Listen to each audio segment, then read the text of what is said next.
ఎందరో త్యాగమూర్తుల త్యాగఫలం ఆంధ్ర రాష్ట్రం. నేడు ఆంధ్రప్రదేశ్లో ప్రజలు సుఖ సంతోషాలుగా ఉన్నారా? ప్రస్తుతం ప్రజల మధ్య ఉన్న కులాల కుంపట్లు ఎవరి కోసం? చంద్రయాన్ రాకెట్ యుగంలో కూడా వర్ణ విభేదాలు దేనికి సంకేతాలు? రాజకీయ పార్టీల నేతలు ఏం చెప్తున్నారు? నేటి కాలంలో ప్రపంచాన్ని శాసించే మన యువత మేధాశక్తి ఏం కోరుకుంటుంది? తెలుసుకోవాలంటే ఆంధ్ర యువగలం. ప్రజల మాటే మా నోట. మీడియా మిత్రులందరికీ రజక కార్పొరేషన్ నుండి, మా డైరెక్టర్స్ తరపు నుండి, మా పెద్దల నుండి అందరికీ సహృదయంగా నమస్కరిస్తూ ఈరోజు మా కార్పొరేషన్ డైరెక్టర్స్ యొక్క ప్రమాణ స్వీకారానికి విచ్చేసిన మిత్రులందరికీ, రజక సోదరులందరికీ, బంధువులందరికీ ప్రత్యేక ధన్యవాదాలు తెలుపుతూ మా రజక జాతికి ఒక మంచి సుదినము అని ప్రముఖంగా మేము గట్టిగా నమ్ముతూ ఒక విషయాన్ని మీడియా పరంగా మేము వెల్లడించదలుచుకున్నాము. ఈరోజు మా బీసీ మినిస్టర్ సవితా మేడం గారు వస్తారు అనే ఆశతో ఉన్నాము. చివరి క్షణంలో రాలేకపోయారు. వారికి మేము మా రజక కమ్యూనిటీ, రజక కార్పొరేషన్ నుండి కొన్ని వినతి పత్రాలు ఉన్నాయి. వాటిని మేము మేడం గారికి మెమరాండం ఇస్తూ కొన్ని సదుపాయాలు మాకు కావాలని కోరడం జరుగుతుంది. వారు మాకు మరీ టైం కేటాయిస్తాము అన్నారు. ఇప్పుడు రాలేకపోయినా ఈ మధ్య కాలంలో రాష్ట్ర కార్పొరేషన్, రజక కార్పొరేషన్ బాధ్యత తీసుకున్న తర్వాత మొదటగా ఆంధ్రప్రదేశ్లో రజక వెల్ఫేర్ కమిటీ ఏదైతే ఉందో అన్ని జిల్లాలలో మళ్ళీ పునః ప్రారంభం కావాలని, జియో 6ను ఇంప్లిమెంట్ చేయాలని ప్రిన్సిపల్ సెక్రటరీ గారికి, అలాగే జిల్లా కలెక్టర్స్ గారికి మేము ఒక రిప్రజెంటేషన్ ఇచ్చాము.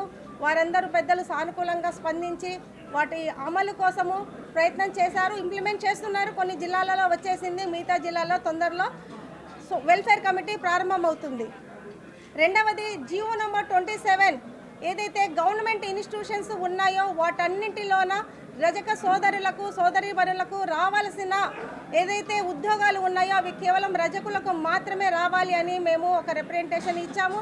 వాటికి కూడా ప్రభుత్వము చాలా సానుకూలంగా వ్యవహరిస్తూ జియో 27 వీలైనంత తొందరలో ఇంప్లిమెంట్ చేయడానికి మాకు సదా మా కార్పొరేషన్ నుండి గవర్నమెంట్, కూటమి ప్రభుత్వము అండగా ఉంటుందని నమ్ముతూ, అలాగే జియో నంబర్ 27 ఉమ్మడి ఆంధ్రప్రదేశ్లో ఉన్నప్పుడు తీసుకున్న జియో అది. ఇప్పుడు తెలంగాణ సపరేట్ అయిన తర్వాత అక్కడ కొన్ని గవర్నమెంట్ ఇన్స్టిట్యూషన్స్ మళ్ళీ కలుపుతూ 102 జియోని ఇంప్లిమెంట్ చేసింది 2023లో. అక్కడ కొన్ని బీసీ హాస్టల్స్ కానీ, సోషల్ వెల్ఫేర్ హాస్టల్స్ కానీ, ఎస్సీ ఎస్టీ హాస్టల్స్ కానీ, ఇంకా కొన్ని గవర్నమెంట్ ఇన్స్టిట్యూషన్స్లో ఉండే బట్టలు ఉతికే ఉద్యోగాలు కానీ, కాంట్రాక్ట్స్ కానీ కేవలం రజకులకే ఇవ్వాలని అమెండ్మెంట్ చేసింది. అదే అమెండ్మెంటు ఆంధ్రప్రదేశ్లో కూడా మేము అడుగుతున్నాము. వాటికి మన ప్రభుత్వం సానుకూలంగా స్పందిస్తే జియో 27ను 102 జియోకు ఇంప్లిమెంట్ చేస్తూ, అమెండ్మెంట్ చేస్తూ కొత్తగా మనకు ప్రొసీడింగ్స్ ఇస్తారని ఆశిస్తున్నాము. వాటిని మేము మన బీసీ మినిస్టర్ గారికి, అలాగే మన హెల్త్ మినిస్టర్ గారికి రిప్రజెంటేషన్స్ ఇవ్వడానికి రెడీగా ఉన్నాము. దీనితో పాటు జియో నంబర్ 18 అండ్ 19 ఏదైతే ఉన్నాయో రజకులకు సంబంధించిన స్థలాలు, అంటే వాళ్ళు ఉతుక్కునే, బట్టలు ఉతుక్కునే చెరువులు, వాటికి సంబంధించినటివి, ప్లస్ మున్సిపల్ కాంప్లెక్స్లో రజకులకు సంబంధించిన కేటగిరీ ఏదైతే ఉందో, ఎంతైతే మనకు అక్కడ లాండ్రీ పెట్టుకోవడానికి, డొమెస్టికల్ లాండ్రీస్ పెట్టుకోవడానికి గవర్నమెంట్ జియో నంబర్ 18 అండ్ 19 ఏ విధంగా ఇచ్చిందో దాని ఇంప్లిమెంటేషన్లో లేదు. వాటిని కూడా ఇంప్లిమెంట్ చేయాలని మనము ప్రభుత్వాన్ని కోరడమైనది. వాటికి సానుకూలంగా వీలైనంత తొందరలో ఆ జియో కూడా మనకు అమల్లోకి వచ్చేకి అవకాశం ఉన్నది.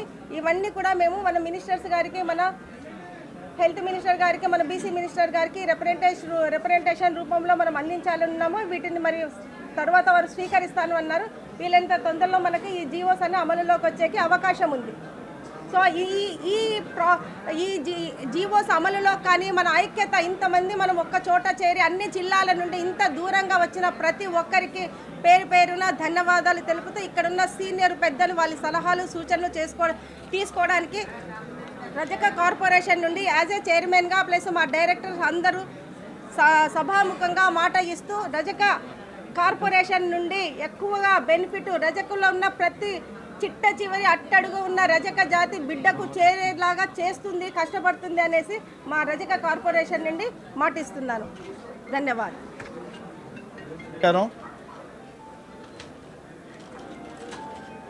రజక వెల్ఫేర్ సొసైటీ డెవలప్మెంట్ కార్పొరేషన్ చైర్మన్గా ఇంతకుముందే ప్రమాణ స్వీకారం చేశారు శ్రీమతి సావిత్రి గారికి.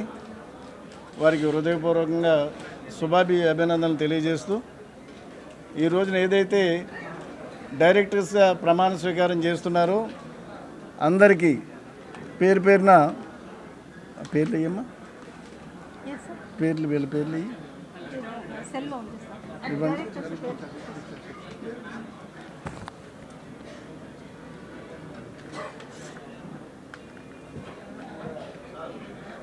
పల్లప్రావు గారు, తర్వాత ఉప్పులూరు చంద్రశేఖర్ గారు, తాతపూడి గణేష్ గారు, గురజాపు రాము గారు,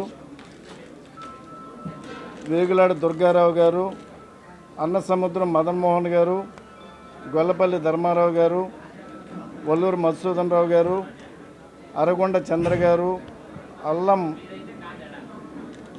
మెంటారావు గారు, గురపసాల రామకృష్ణ గారు, రాచకొండ నాగేశ్వరరావు గారు, శ్రీ పరమేశ్వర్ గారు, చింతపల్లి సతీష్ కుమార్ గారు, ఎల్లన్న గారి రామాంజనేయులు గారు, వీరికి హృదయపూర్వకంగా నా తరపున, తెలుగుదేశం పార్టీ తరపున, కూటమి జనసేన పార్టీ తరపున, బీజేపీ పరంగాను అందరికీ కూడా అభినందనలు తెలియజేస్తున్నాము. కూటమి ప్రభుత్వం అధికారంలోకి వచ్చిన తర్వాత ప్రజలకు సంక్షేమానికి కానీ రాష్ట్రం యొక్క అభివృద్ధి కానీ అనేక కార్యక్రమాలు చేపట్టడం జరిగింది. తెలుగుదేశం పార్టీ ఎప్పుడు కూడా బీసీలతో మమేకమై ఉంది. స్వర్గీయ నందమూరి తారక రామారావు గారు ముఖ్యమంత్రిగా ప్రమాణ స్వీకారం చేసిన తర్వాత బీసీలకు ఒక నాయకత్వం అందించిన మహనీయుడు స్వర్గీయ నందమూరి తారక రామారావు గారు. దాన్ని అనేక సంక్షేమ కార్యక్రమాల ద్వారా బీసీలకి ఒక ఉన్నతమైన పదవులు ఇవ్వడం ద్వారా మా అధినాయకుడు మాన్యశ్రీ ముఖ్యమంత్రి గారు చంద్రబాబు నాయుడు గారు బీసీలని ఒక ఉన్నత శిఖరాల్లో చేర్చిన ఘనత చంద్రబాబు నాయుడు గారిది. అదేవిధంగా అనుబంధ సంఘాలను పటిష్టపరచడంలో, ముఖ్యంగా ఈ సాధికార కమిటీలను ఏర్పాటు చేయడంలో ముఖ్య పాత్ర వహించిన మా యువగలం సారథి,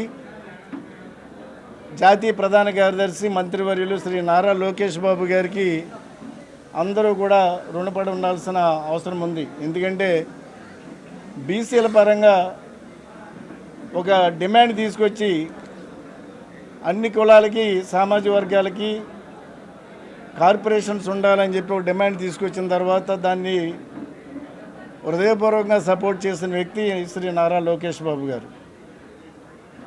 2014-19 మధ్యకాలంలో కూడా తెలుగుదేశం పార్టీ బీసీల సంక్షేమానికి అనేక కార్యక్రమాలు చేపట్టడం జరిగింది. ముఖ్యమంత్రి శ్రీ నారా చంద్రబాబు నాయుడు గారి సారథ్యంలో రజకులకు సంబంధించి అనేక కార్యక్రమాలు చేపట్టడం జరిగింది. అందులో ఏదైతే మా రజక బిడ్డలు అడుగుతున్నారో ఎస్సీ స్టేటస్ మీద గవర్నర్ స్పీచ్లో పొందుపరచడంలో కానీ, ఒక కమిటీని ఏర్పాటు చేయడంలో కానీ తెలుగుదేశం పార్టీని దాన్ని లీడ్ తీసుకుందని చెప్పి సభాముఖంగా తెలుగు రజక జాతి బిడ్డలందరూ కూడా తెలియజేస్తున్నాను. అందుకు కావాల్సిన మనీ కూడా రిలీజ్ చేయడం జరిగింది. కాకపోతే దురదృష్టవశాత్తు 2019-24 మధ్యకాలంలో ఏదైతే వైఎస్ఆర్సీపీ ప్రభుత్వం ఉందో ఈ ప్రభుత్వం ఆ జీవోని వెనక్కి తీసుకోవడం కానీ, అదేవిధంగా రిలీజ్ అయిన ఫండ్స్ని వెనక్కి తీసుకోవడంలో కానీ ఎస్సీ స్టేటస్ను పూర్తిగా నిర్వీర్యం చేసిన మాట వాస్తవం. తెలుగుదేశం పార్టీ ఒక స్టాండ్ తీసుకుంది రజకులను ఎస్సీ జాబితాలో చేర్చడానికి. దానికి మా అధినాయకుడు చంద్రబాబు నాయుడు గారు కానీ, లోకేష్ బాబు గారు కానీ కట్టుబడి ఉన్నారు. భవిష్యత్తులో ఈ కార్యక్రమాన్ని ఏదైతే ఈ రజక కార్పొరేషన్ ఉందో కార్పొరేషన్ సభ్యుల ద్వారా, చైర్మన్ సభ్యుల ద్వారా, అదేవిధంగా మా శాసనసభ్యురాలు మాధవి ద్వారా డెఫినెట్గా ప్రభుత్వం దృష్టికి తీసుకొచ్చి చంద్రబాబు గారి దృష్టికి తీసుకొచ్చి దాని కార్యరూపం తీసుకురావడానికి అన్ని ప్రయత్నాలు చేస్తామని చెప్పి సందర్భంగా తెలియజేస్తున్నాను. 2014-19 మధ్యకాలంలో రజక వృత్తిదారులకి ఒక ఉచిత విద్యుత్ సౌకర్యం కల్పించడం కానీ, రజక సామాజిక భవనాలు నిర్మించడం కానీ, లేదా రజక వృత్తిదారులకి రుణ సౌకర్యం కల్పించడం కానీ, ఆదరణ పనిముట్లు ఇవ్వడం కానీ, ఇవన్నీ కూడా కార్యక్రమాలు చేపట్టిన ఘనత తెలుగుదేశం పార్టీది.